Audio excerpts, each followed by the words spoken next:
আসসালামু আলাইকুম ভিউয়ার্স, আজকে চলে এসেছি ঢাকার সর্বপ্রথম মসজিদের কাছে। মসজিদটির নাম বিনোদ বিবির মসজিদ, অবস্থান নারিন্দা, পুরান ঢাকার নারিন্দা ওয়ারী থানাধীন নারিন্দাতে। যে মসজিদটি যে গায়ে উৎকীর্ণ শিলালিপি রয়েছে সে অনুসারে এটা 861 হিজরি সনে অর্থাৎ 1457 খ্রিস্টাব্দে সুলতান নাসিরউদ্দিন মাহমুদ শাহের শাসনামলে তার কন্যা মোসাম্মদ বক্ত বিনোদ বিবি এটি নির্মাণ করেন। মসজিদটির আমরা ভিতরে একটু পরে প্রবেশ করব, মসজিদটি দেখব। মসজিদটি বর্গাকার, যেটা 3.63 বর্গমিটার, দেওয়াল রয়েছে 3.63 মিটার প্রশস্ত।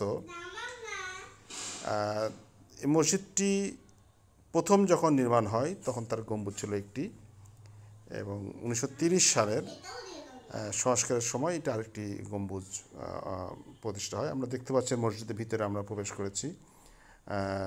বর্গাকার মসজিদটি 3.63 বর্গমিটার প্রশস্ত জায়গাটি। অবশ্য আমরা দেখব যে পাশে এখন একটি নতুন মসজিদ নির্মাণ হয়েছে তার সংলগ্ন।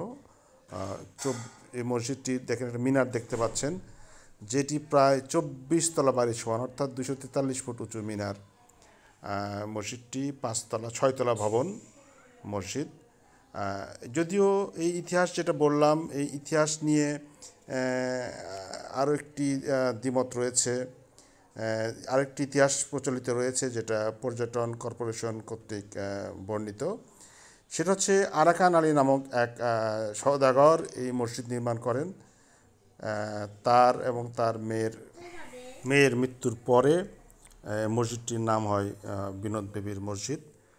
ইতিহাস যাই থাকুক, এটা প্রায় 567 বছর পুরাতন সর্বপ্রথম ঢাকার মসজিদ। ধন্যবাদ।